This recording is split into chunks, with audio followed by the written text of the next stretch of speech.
Hello, I'm Michael Liebreich and this is Cleaning Up.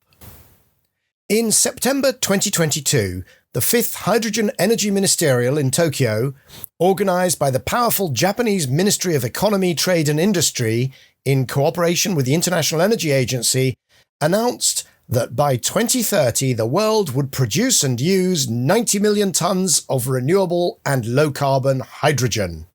To put that figure in perspective, the world currently uses around 100 million tonnes of hydrogen to make fertilisers and petrochemicals, almost all of it made from coal and gas. Then, in September last year, ministers and delegates from 23 countries at the 6th Hydrogen Energy Ministerial not only reiterated the 90 million tonne target, but went further, promising that the overall market for hydrogen would grow to 150 million tonnes by 2030.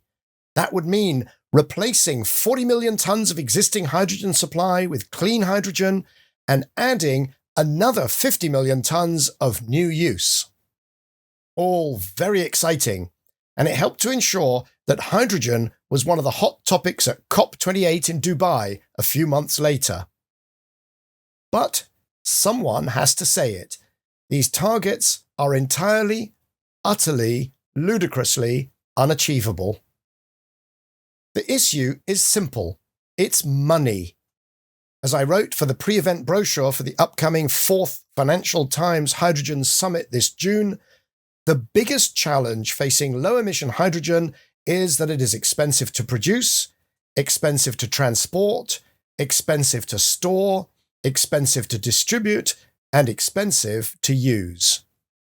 The reality is that whether you're switching existing users to clean hydrogen or pushing hydrogen into sectors where it's not currently used, it takes money, and lots of it. In this week's episode of Cleaning Up, we'll be finding out how much, and how much more governments would have to spend for hydrogen to live up to its hype. This audioblog is adapted from a piece I wrote at the end of last year for Bloomberg NEF entitled Clean Hydrogen's Missing Trillions. In it, I estimated that hitting the Hydrogen Energy Ministerial target of 90 million tonnes of clean energy by 2030 would require subsidies of at least $2.3 trillion to be on the table right now, while the actual figure at the end of last year was 1/10 of that. As we shall see, the figures have changed a bit since then. A few more tens of billions of subsidies have been announced, but the expected costs of clean hydrogen have also gone up. The message remains the same. The subsidy gap remains in the multiple trillions of dollars. It should not, therefore, be remotely surprising that the news is full of projects being cancelled and delayed. In fact, that will be one of the main hydrogen stories through to 2030 and beyond. So let's get started. First of all, where did that Hydrogen Energy Ministerial target come from? As so often with hydrogen targets, it's not at all easy to identify where the 90 million tonne figure originated. It seems to have been based on a 95 million tonne figure quoted in 2022 by the International Energy Agency as the amount required in 2030 for the world to achieve net zero by 2050. In fact, a year before, the IEA's October 2021 net zero roadmap had contained an even more inflated figure, 212 million tonnes of hydrogen overall by 2030. That's more than double the current global market, of which 150 million needed to be low carbon. But a year after, the 2023 roadmap saw the IEA reduce the total figure to 150 million tonnes and the low carbon figure to 70 million tonnes. Whatever the source, the Hydrogen Ministerial's target of 90 million tonnes of clean hydrogen by 2030 is the sort of figure required to sustain claims that the world is on track to limit warming to 1.5 degrees over pre-industrial levels. That's if you buy into the vision of hydrogen delivering 15% or more of emissions reductions. Regular listeners will know that I don't, but that's a story for a different episode. But are the targets at all plausible? The 150 million tonnes of overall demand in 2030 would be a 50% increase over 2023's 100 million tonnes in 7 years, which is only a 6% compound annual growth rate, so that doesn't raise any red flags. But then you look at the clean hydrogen part. You would need to retrofit almost half of the existing fossil fuel-based hydrogen production with carbon capture and storage, build 60 times more clean hydrogen production capacity than has been funded to date, and create 50 million tonnes of annual demand in sectors that do not currently use any hydrogen at all. So, how are we doing in building clean hydrogen capacity? Well, as of the end of 2023, there were just 700 megawatts of operating electrolyzers, producing around 110,000 tonnes of green hydrogen annually. There are still no operating blue hydrogen plants, blue hydrogen, of course, being that made from natural gas with the carbon captured and permanently sequestered. Expectations have raced far ahead of reality. Over the past 2 years, electrolyzer manufacturers have expanded manufacturing capacity from 6.8 gigawatts to 33.7 gigawatts, and by the end of 2024, Bloomberg NEF is expecting capacity of no less than 52.6 gigawatts. Orders in 2023, by contrast, struggled to hit just 2 gigawatts. Share prices of electrolyzer manufacturers have plummeted up to 95% from their 2021 peaks, and industry bellwether Plug Power, after 24 straight years without profits, has warned investors that it may not survive to see its 25th birthday without new funding. It's not that there's a shortage of hydrogen projects in the pipeline. At the end of last year, Bloomberg NEF's Clean Hydrogen database contained projects that could produce over 170 million tonnes of hydrogen, of which 47 million could, in theory, begin production by 2030. The IEA's 2023 Global Hydrogen Review reported a slightly lower figure of 38 million tonnes that could be working by 2030, but whichever dataset you prefer, by the end of 2023, just 1.5 million tonnes worth of projects had reached final investment decision or were already producing. That's less than 1% of all announced projects by volume, and only 3% of those that were targeting a 2030 start date. Bloomberg NEF also maintains a database of clean hydrogen offtake agreements, the client contracts without which developers can't raise finance. It turns out there were, at the end of last year, identified off-takers for just 8 million tonnes of hydrogen per year, but of this, only 1 million tonnes were covered by binding contracts rather than non-binding letters of intent or just press statements. Looking at Europe, last month consultancy PwC released a report pointing out that the EU would need 120 gigawatts of electrolyzers in order to meet its 10 million tonne target for 2030. Although they reported 205 gigawatts of projects that had been announced, only 3 gigawatts had so far reached final investment decision or begun construction. That's enough to hit just 2.5% of the EU's target for 2030. So what is the reason for this huge gap between the ambitions for clean hydrogen and what the market is actually delivering? Well, it's all about costs. Every one of the 52 national hydrogen strategies around the world is predicated on one fundamental assumption, that the cost of clean hydrogen will fall substantially and quickly. The EU's 2020 hydrogen strategy stated that, quote, in regions where renewable electricity is cheap, electrolyzers are expected to be able to compete with fossil-based hydrogen in 2030.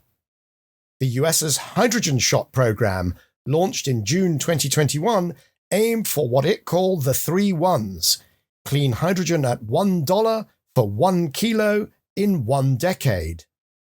Japan's updated hydrogen strategy, released in 2023, aimed for domestic green hydrogen production at a cost equivalent to $2.20 per kilo by 2030.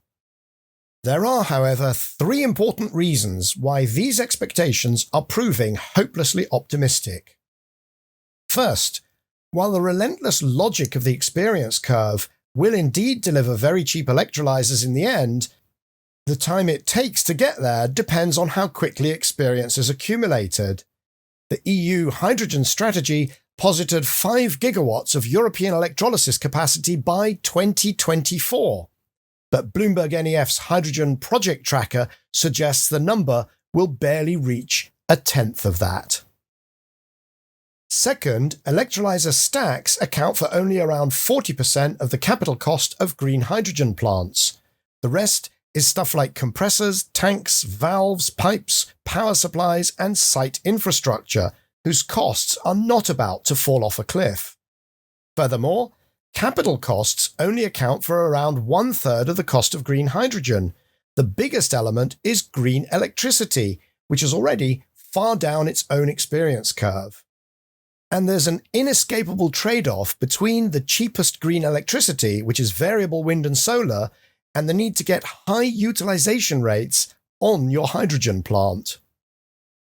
The third reason why clean hydrogen costs are going to stay way higher than expected for way longer is the current spike in inflation and interest rates. Over the past 2 years, the European Central Bank and the Federal Reserve have hiked their main rates from 0 to 4.5% and 5.5% respectively. It's not just the interest cost of the green hydrogen plants that's the problem. Wind and solar are all about higher upfront capex with low running costs, so they are very sensitive to interest rates. The wind industry has been hit particularly hard as the business model that drove its profits for a decade, bidding low and letting equipment cost reductions deliver profits, has fallen apart. The rise in interest rates has caught many developers unawares, and manufacturers cannot pick up the slack. Inflation, product proliferation, technical problems, and extreme cost pressure have driven them to unprecedented losses. So, taking all of this into account, what does clean hydrogen really cost? While there's a wealth of literature on what clean hydrogen is supposed to cost at some point in the future, there's a dearth of data on the prices actually paid to the small number of projects that have actually secured finance. A recent report by consultancy BCG estimates the figure at between €5 and €8 per kilo. That's between $5.40 and $8.60 per kilo. Bloomberg NEF's July 2023 levelized cost of hydrogen report showed green hydrogen costs of between $1.80 and $4 per kilo in most countries of the world by 2030, but that simply doesn't reflect financing conditions in the second half of last year, which really deteriorated. The IEA's 2023 Global Hydrogen Review still maintained that green hydrogen could be produced in Europe for €1.60 per kilo by 2030, but the assumptions needed to achieve that, such as a cost of renewable electricity of €13 per megawatt hour or a 3% cost of capital, are simply not credible. Use more reasonable assumptions, and the cost of European green hydrogen comes out in the €5 to €7 price range. That's $5.50 to $7.70 per kilo. Now, prices in the US, Saudi Arabia, and Australia, places with tremendous renewable resources and low costs of capital, may come in lower. But even they look unlikely to deliver hydrogen much below $3 per kilo by 2030, and that's excluding subsidies and the US Inflation Reduction Act tax rebates. Inflation and higher interest rates have also hit blue hydrogen projects. Once more, there's a dearth of real data, but at current interest rates, it's hard to see a price much below $3 per kilo, even in the US or the Gulf region.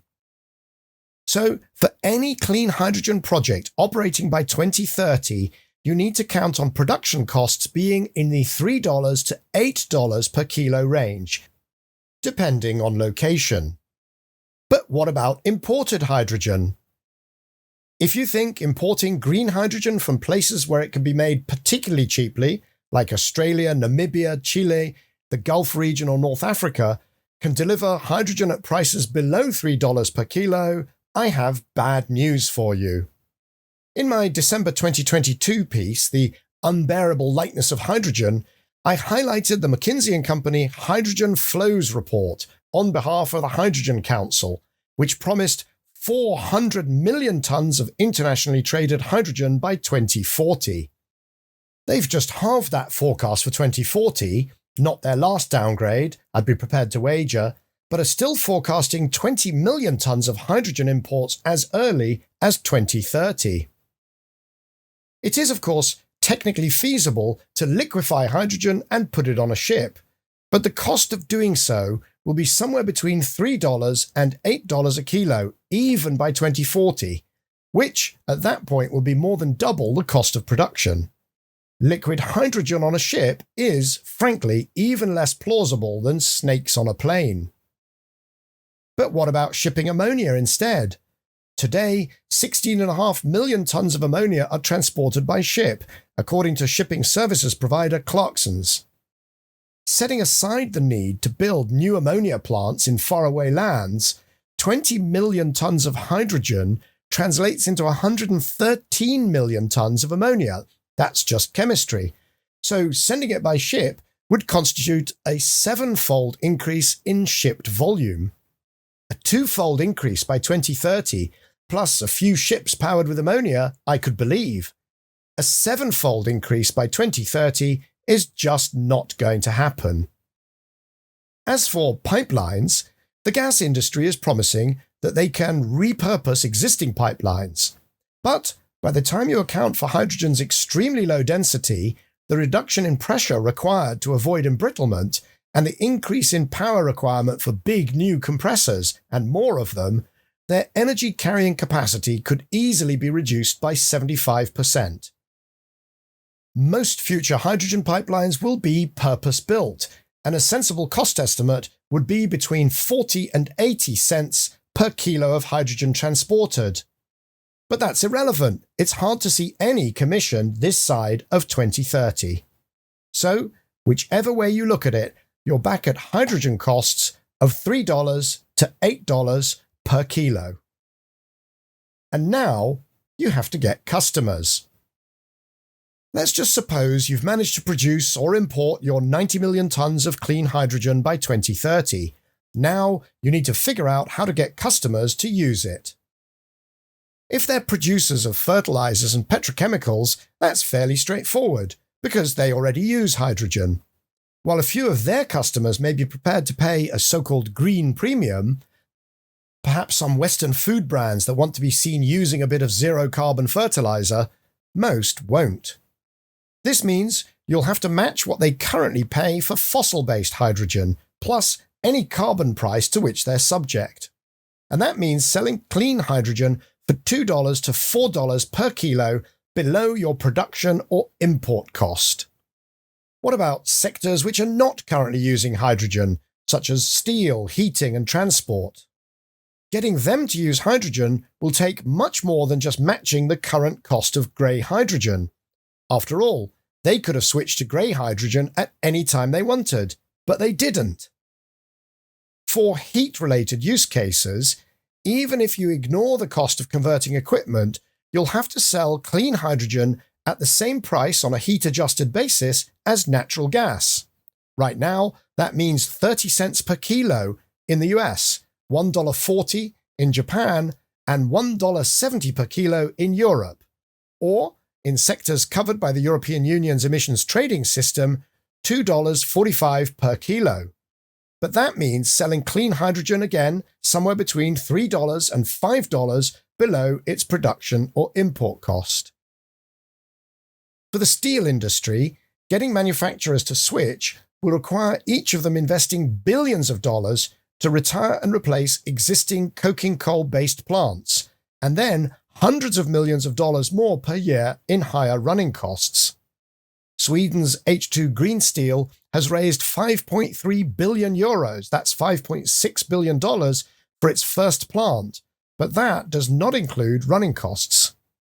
Turning the levels of support required across the industry into a cost per kilo of hydrogen is hard, but conversion is so staggeringly expensive that even providing free hydrogen, geological white hydrogen, anyone, would probably be insufficient to drive uptake on the economics alone.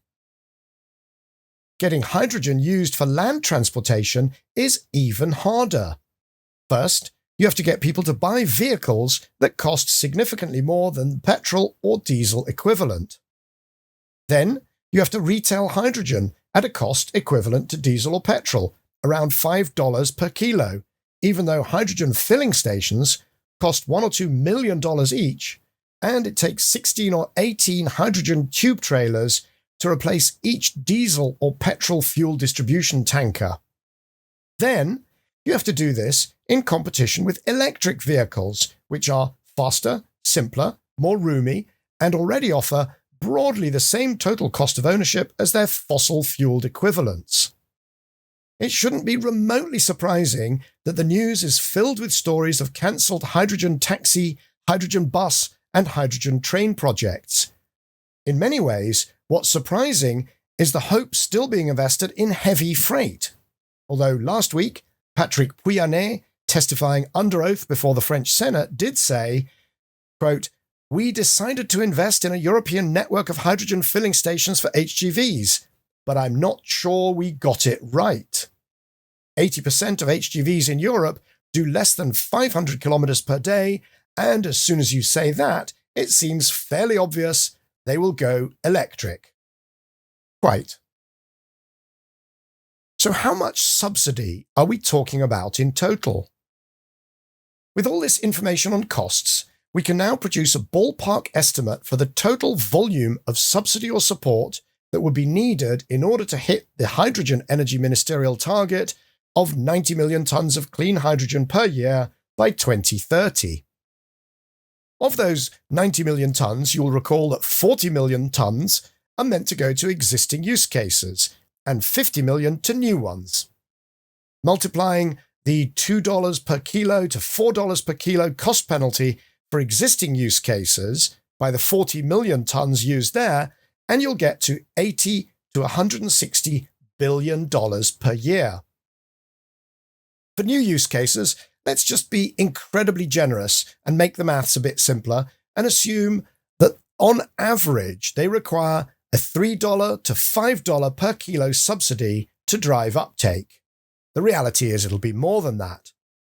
Multiply those figures by 50 million tonnes required in new use cases, and you get an additional $150 to $250 billion of support required per year, bringing the total subsidy requirement to somewhere between $230 and $410 billion per year. But actually, it's worse than that, much worse, because of the way project finance works. To get to a final investment decision, 1 year of contracted revenue is not enough for a project developer. The median offtake agreement in the Bloomberg NEF Hydrogen Offtake database is 15 years, with a range from 7 years to 30 years. Again, let's be incredibly generous and make the maths easy and assume that an average term of 10 years will be sufficient for projects to get built. So you have to multiply that annual 230 to 410 billion figure by 10. For the Hydrogen Energy Ministerial target to be hit, finance ministries of the world need to put between $2.3 trillion and $4.1 trillion on the table. And they need to do it right now if it's to be spent in time for the projects to be operating by 2030. In fact, here's a quick heuristic you can use to check if targets being thrown around make any sense. 1 million tonnes is 1 billion kilos. For each dollar of subsidy or green premium that has to be found per kilo of green hydrogen, that translates into $1 billion per year. Turn that into a 10-year offtake agreement, and you have $10 billion needing to be committed up front by a government or by some other bankable entity. So remember this, For each dollar of subsidy required, for each million tonnes per year of hydrogen, someone has to find $10 billion. And frankly, there are far too many politicians today boasting of support in the millions for hydrogen volumes whose costs will be in the billions. So, if we're looking for $2.3 to $4.1 trillion, how much has been committed so far? Well, the biggest provider of support for hydrogen projects today is the US, thanks to its 2022 Inflation Reduction Act. At the time it was passed, the US Congressional Budget Office estimated its total cost at $390 billion, of which just $13.2 billion was expected to go to hydrogen production. However, that figure was uncapped, and the real number will clearly be many times higher. Bloomberg NEF estimates a hydrogen figure of $137 billion, although that is for disbursement over the next 10 years, not just until 2030. By the end of 2023, Bloomberg NEF was estimating the figure for Europe at $125 billion of subsidy. The EU Hydrogen Bank was funded to the tune of €3 billion. Germany was set to commit €3.6 billion to its H2 Global plan for disbursement over 10 years, and is working on a €50 billion 15-year contract for difference plan for industrial decarbonisation. The EU was earmarking €100 billion, the UK £900 million, and so on. Japan was planning to spend 7 trillion yen, that's $47 billion. China, $10 billion, and India, $2 billion. Bloomberg NEF estimated at the time that the total committed subsidy for Asia was $12 billion, bringing the global total at the end of 2023 to just under $280 billion. This month, Bloomberg NEF released an update showing that the overall figure had risen to $360 billion. However, not all of this can be dispersed in time to move the needle for 2030. My estimate for the total flow of subsidies that may actually see the light of day in time to produce clean hydrogen for 2030 would be around $200 billion. That's a lot of money, clearly enough to keep the hydrogen souffle somewhat inflated. But it will leave the world $2.1 to $3.9 trillion short of the amount that would be needed to deliver the Hydrogen Energy Ministerial's 90 million tonnes of clean hydrogen target, a shortfall of 90 or 95%. So, it's hardly surprising that only a few percent of the projects in the Bloomberg NEF database have reached final investment decision and are being built. Now, a quick aside. Before you shoot off a dismissive post telling me I'm obviously wrong because the European Hydrogen Bank's first auction cleared at a subsidy of just 48 cents per kilo, hold your horses. The actual cost of hydrogen for the winning project is set to be between €5.30 and €13.50 per kilo. The support from the Hydrogen Bank is not going to cover anywhere near 100% of the cost differential. It's just a kind of bankable amuse-bouche. As Rogaciano Rebelo, CEO of winning bidder Madocqua Renewables, explained to Portugal's Jornal Económico, the buyer will pay the rest. There has to be a premium. And he's also betting on electrolyser costs being cut in half over the 2 years before he has to actually build the projects. So, will the winning projects get built? Maybe. Should you wager your pension on it? I would suggest not. To finish off, let's look at how much clean hydrogen we might actually see in 2030.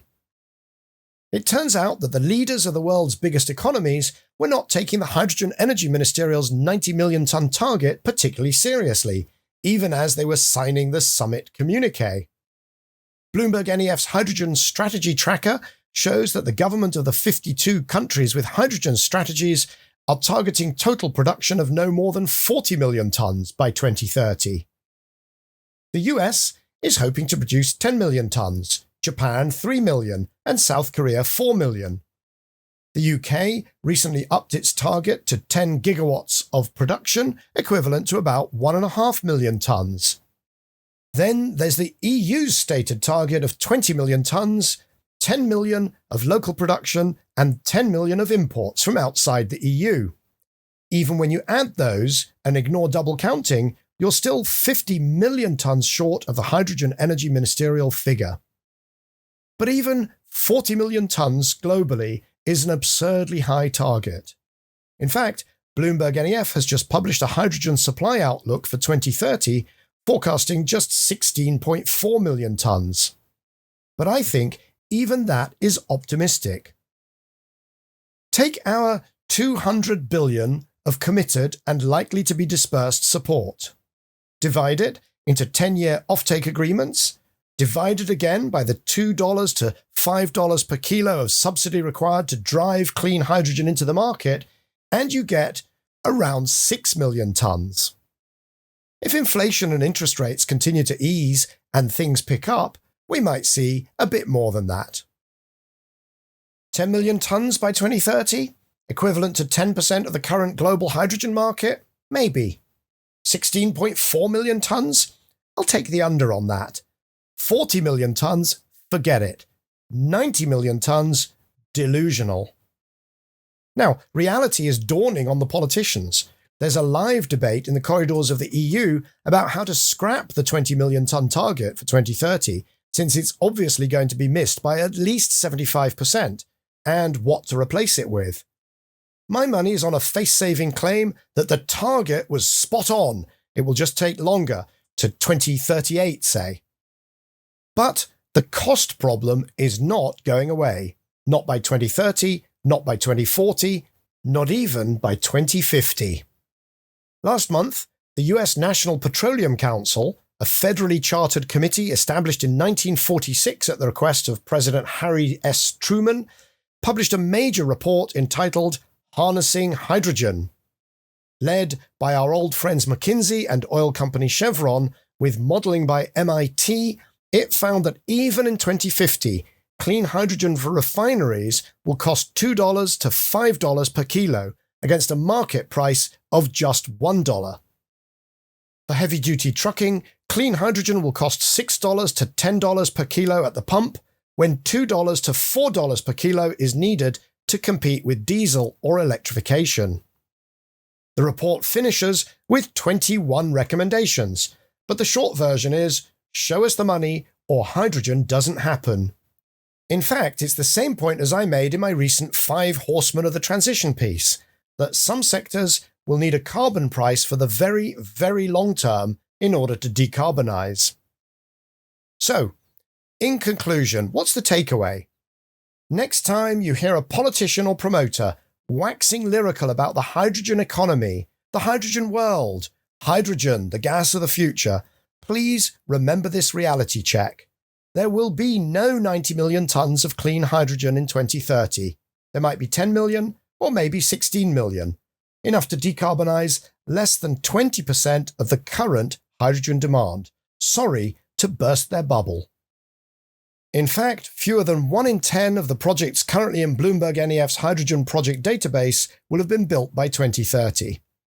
We'll be able to look back in that year and score my predictions against those of the hydrogen boosters. Until then, let's just be realistic about how much to rely on hydrogen to do the heavy and difficult work of decarbonisation. As always, we'll put links to the resources mentioned in this episode in the show notes. That's my December 2023 BloombergNEF essay, Hydrogen's Missing Trillions, from which this audioblog was adapted, the chair's summary for the September 2023 6th Hydrogen Energy Ministerial, my December 2022 piece for BloombergNEF entitled The Unbearable Lightness of Hydrogen and the Cleaning Up episode based on it, my September 2023 5 Horsemen of the Apocalypse piece for BloombergNEF and the Cleaning Up episode based on that, the US National Petroleum Council's Harnessing Hydrogen report, and PwC's April 2024 report on navigating the global hydrogen ecosystem. To access the BloombergNEF Hydrogen Projects database and the Hydrogen Strategy Tracker, you will need a Bloomberg Terminal or Bloomberg NEF subscription. If that's what you're after, please make sure you contact Bloomberg NEF. They'll be happy to help you. Now, on June the 12th, I'll be the opening keynote interviewee at the 2024 4th Financial Times Hydrogen Summit. Last year's interviewee was Dr. Andrew Forrest, Executive Chair and founder of Fortescue Future Industries, and of course, one of the leading hydrogen promoters in the world. I'm hoping to inject a little realism, physics and economics into this year's event. If you're planning to attend, do grab me and say hello. Unless, of course, you're one of my trolls, in which case, please don't. If you've enjoyed today's episode, please subscribe, give it a like and leave a review on your favourite podcast platform, or a thumbs up and a comment on YouTube. And do please tell others about Cleaning Up. We would love a bigger audience. You can subscribe to our free newsletter on cleaninguppod.substack.com. That's cleaninguppod.substack.com.